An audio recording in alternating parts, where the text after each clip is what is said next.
Israel strikes Iran live, avoid escalation. World reacts to Israel strike on Iran. Introduction. On June 13, 2025, the world woke to the news of a significant escalation in the Middle East as Israel launched a major military operation against Iran, targeting nuclear and military sites in the Iranian capital, Tehran, and other strategic locations across the country. Described as one of the most audacious moves in the long-standing shadow war between Israel and Iran, the strikes have thrust the region into a precarious state, raising fears of a broader conflict. World leaders, international organizations, and regional actors have swiftly called for de-escalation, emphasizing the need to avoid a spiral of violence that could destabilize the Middle East and beyond. This article provides a detailed examination of the strikes, their historical context, the immediate aftermath, global reactions, and the potential implications for regional and global stability. The Israeli operation, which reportedly involved strikes on over 100 targets, including nuclear facilities and military installations, marks a significant escalation in the Israel-Iran rivalry. The attack comes amid heightened tensions over Iran's advancing nuclear program and its support for proxy groups across the region. As explosions echoed through Tehran and reports of casualties, including senior Iranian figures, emerged, the international community scrambled to respond, urging restraint to prevent a wider war.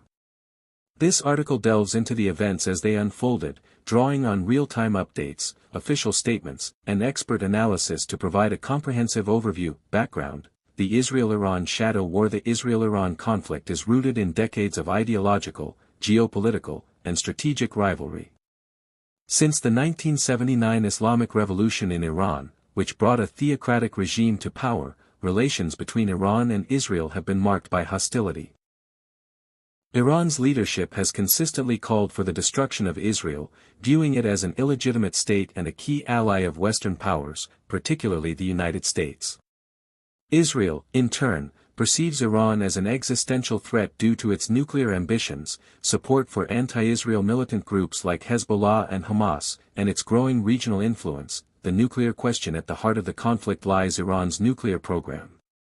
Israel has long argued that a nuclear-armed Iran would pose an unacceptable threat to its security. Over the years, Israel has employed a range of tactics to counter Iran's nuclear ambitions, including cyber attacks, e.g., the Stuxnet virus, assassinations of Iranian nuclear scientists, and airstrikes on suspected nuclear facilities in Iran and Syria. Iran, for its part, insists its nuclear program is for peaceful purposes, but its enrichment of uranium to near weapons-grade levels has alarmed the international community.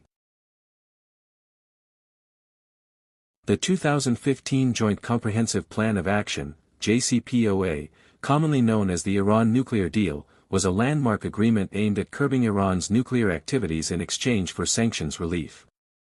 However, the deal's collapse in 2018, following the U.S. withdrawal under President Donald Trump, led to a resurgence of tensions. Iran gradually abandoned its commitments under the JCPOA, accelerating its nuclear program, while Israel intensified its covert operations against Iranian targets. Proxy wars and regional tensions. Beyond the nuclear issue, Iran and Israel have engaged in a shadow war across the Middle East, fought through proxies and direct military actions. Iran supports groups like Hezbollah in Lebanon, Hamas in Gaza, and the Houthi rebels in Yemen, which it uses to project power and challenge Israel and its allies. Israel, backed by the U.S. and some Gulf states, has conducted hundreds of airstrikes in Syria to disrupt Iranian weapons transfers to Hezbollah and prevent Iran from establishing a permanent military presence near its borders. Recent years have seen a series of tit-for-tat attacks. In April 2024, Iran launched a direct missile and drone attack on Israel in retaliation for a suspected Israeli strike on its embassy compound in Damascus, which killed 7 Iranian officers.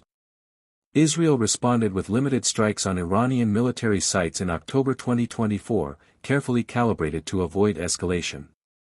These incidents set the stage for the more aggressive Israeli operation in June 2025, which appears to have crossed new thresholds in scale and intensity. The June 13, 2025, strikes. What happened?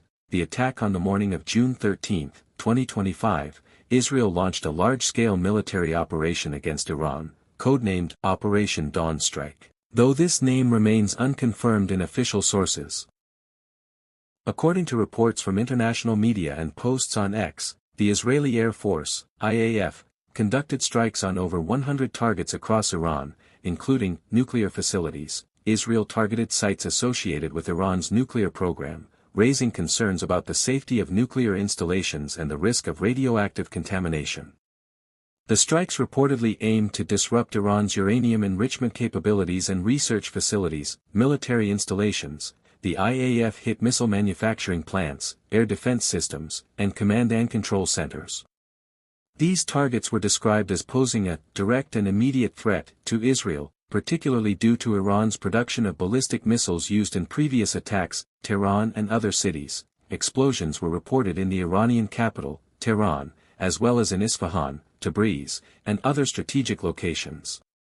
Videos circulating on X showed plumes of smoke rising over Tehran, with air raid sirens blaring in the background.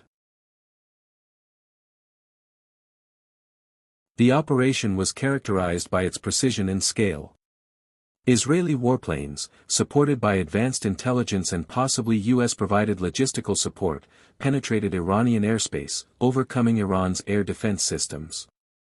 The strikes reportedly killed several senior Iranian figures, including military commanders and officials linked to the Islamic Revolutionary Guard Corps, IRGC. Iran's initial response was a mix of defiance and minimization. State media reported limited damage to some facilities and claimed that Iranian air defenses had intercepted several Israeli missiles and drones.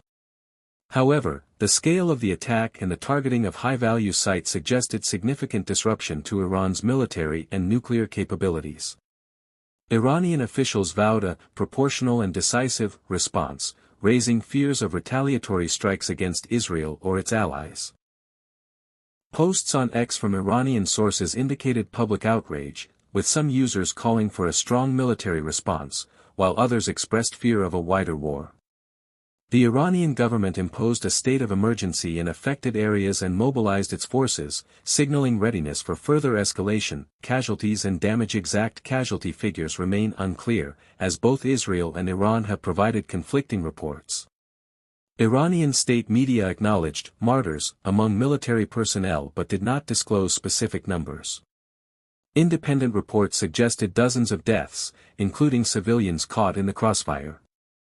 Damage to infrastructure, particularly in Tehran, was significant, with images showing destroyed buildings and disrupted power supplies. The targeting of nuclear facilities raised particular concerns. UN Secretary-General Antonio Guterres expressed alarm over strikes on nuclear sites, citing the risk of radiological hazards and the potential undermining of ongoing U.S. Iran nuclear negotiations. Environmental groups warned of long-term consequences if radioactive materials were released. Global reactions, calls for de-escalation. The international community reacted swiftly to the strikes, with a near-universal call for restraint to prevent a broader conflict. Below is a detailed overview of key reactions, based on available information and supplemented with contextual analysis. United States. The U.S., Israel's closest ally, played a complex role in the aftermath of the strikes. Former President Donald Trump, speaking to Fox News, revealed that he was aware of Israel's plans in advance, suggesting close coordination between the two nations. Trump emphasized the need to prevent Iran from acquiring nuclear weapons, stating, "Iran cannot have a nuclear bomb, and we are hoping to get back to the negotiating table." This comment hinted at a dual strategy of military pressure and diplomatic outreach. Current U.S. officials, however, were more cautious. The Biden administration, or its successor, depending on the political context of June 2025, issued a statement urging all parties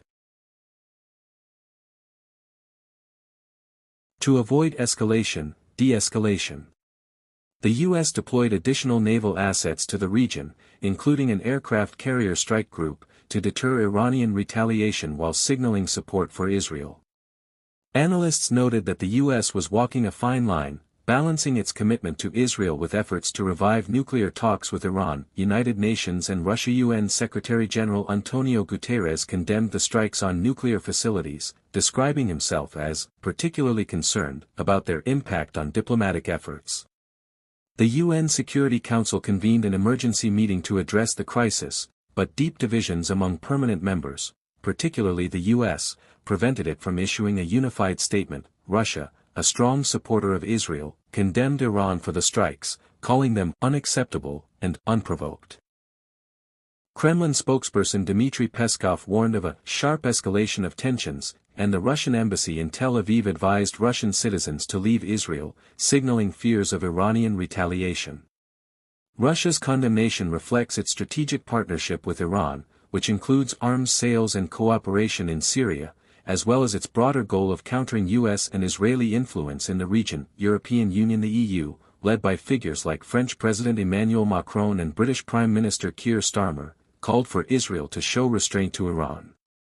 Macron reiterated France's commitment to avoiding escalation, a stance echoed by German and Italian leaders. Starmer described the strikes as concerning, urging all parties to step back and reduce tensions, warning that escalation serves no one in the region. The EU's response was shaped by its dual objectives, supporting Israel's security while maintaining diplomatic channels with Iran to salvage the JCPOA. European leaders also expressed concern over the humanitarian impact of the strikes, particularly in Tehran, and offered assistance for civilian recovery efforts. Middle East actors' regional reactions were polarized, reflecting the complex web of alliances in the Middle East. Turkey, Iran's foreign ministry demanded that Israel put an immediate end to its aggressive actions, warning of further conflicts. Turkey's stance aligns with its critical view of Israel's policies and its aspirations to lead the Muslim world. Saudi Arabia and Gulf states, Israel and Saudi Arabia, which share concerns about Iran's regional ambitions, issued cautious statements. While not publicly endorsing Israel, Riyadh called for de-escalation, reflecting its desire to avoid a war that could disrupt oil markets and regional stability. The UAE and Qatar echoed similar calls for restraint. Iran-backed groups. Tehran-backed groups like the Houthi rebels in Yemen and Palestinian militant factions condemned Israel's aggression. The Houthis declared their support for Iran's legitimate right to respond, while a Palestinian group described the strikes as a dangerous escalation that threatens. Strategic analysis, objectives and risks. Israel's decision to launch such a large-scale operation suggests several strategic goals: disrupting Iran's nuclear program. By targeting nuclear facilities, Israel aimed to set back Iran's ability to develop nuclear weapons, buying time for diplomatic or military countermeasures, weakening Iran's military. Strikes on missile production and command centers sought to degrade Iran's capacity to threaten Israel directly or via proxies, reasserting deterrence. After Iran's missile attacks in April and October 2024, Israel likely sought to restore its image as a regional power capable of decisive action, signaling to allies. The operation underscored Israel's reliance on U.S. support and may have been intended to reassure Gulf allies of Israel's commitment to countering Iran. Risks of escalation. While the strikes may have achieved short-term gains, they carry significant risks. Iranian retaliation. Iran's vow to respond raises the specter of direct missile or drone attacks on Israel, potentially involving Hezbollah or other proxies. A multi-front conflict could overwhelm Israel's defenses. Regional war. A broader conflict could draw in the US, Saudi Arabia, and other powers, destabilizing the Middle East and disrupting global energy supplies. Nuclear fallout. Strikes on nuclear sites risk environmental and humanitarian disasters, alienating international opinion and complicating efforts to isolate Iran. Diplomatic setback. The attack may harden Iran's position in nuclear talks, reducing prospects for a revived JCPOA. Comparison to previous strikes. The June 2025 operation contrasts with Israel's October 2024 strikes, which avoided nuclear sites to minimize escalation. That earlier approach was described as a new type of deterrence, designed to send a message without provoking a major response. The 2025 strikes, by targeting nuclear facilities and Tehran itself, suggest a shift toward a more confrontational strategy, possibly driven by Israel's assessment that Iran's nuclear program is nearing a critical threshold. Humanitarian and economic impact. Humanitarian crisis. The strikes have exacerbated humanitarian challenges in Iran, particularly in urban areas like Tehran. Damage reports to civilian infrastructure, including residential buildings and power grids, has disrupted daily life for millions. The targeting of nuclear sites raises concerns about long-term health risks from potential radiation leaks, though no confirmed incidents have been reported. International aid offers, such as from the EU, aim to address immediate needs, but Iran's government may politicize aid to bolster its narrative of victimhood. Economic consequences. The attack has rattled global energy markets, given Iran's role as a major oil producer. Oil prices surged on June 17, 2023, as investors braced for potential disruptions in the Strait of Hormuz, a critical choke point for oil exports. Iran's economy, already strained by sanctions, faces further pressure as damaged infrastructure and military losses strain its budget. Israel, too, may face economic costs if Iran retaliates, potentially targeting Israeli ports or infrastructure. The path to de-escalation. Preventing a wider conflict requires urgent diplomatic action. Key steps could include ceasefire mediation. Neutral parties like Oman or Switzerland could facilitate a temporary truce, allowing Israel and Iran to step back from the brink, reviving nuclear talks. A renewed push for the JCPOA, with incentives for both sides, could address the root cause of the crisis. Regional security dialogue. A broader framework involving Iran, Israel, and Arab states could reduce proxy conflicts and build trust. Humanitarian assistance. International aid to Iran could ease domestic pressures and create space for diplomacy. However, deep mistrust and domestic political dynamics in both Israel and Iran pose significant barriers. Israeli Prime Minister Benjamin Netanyahu, facing domestic challenges, may see military action as a way to strengthen his position, while Iran's hardline leadership may view retaliation as essential to maintaining credibility. Conclusion. The Israeli strikes on Iran on June 13, 2025, have brought the Middle East to a dangerous inflection point. While Israel achieved tactical gains by targeting Iran's nuclear and military infrastructure, the operation risks triggering a cycle of retaliation that could engulf the region in war. The international community's near-unanimous call for de-escalation reflects the stakes involved, but bridging the gap between Israel and Iran will require extraordinary diplomatic effort. As the situation evolves, the world watches anxiously. The coming days will test whether cooler heads prevail or whether the shadow war between Israel and Iran erupts into open conflict. For now, the plea to avoid escalation remains the most critical message, underscoring the fragility of peace in a region long plagued by rivalry and mistrust.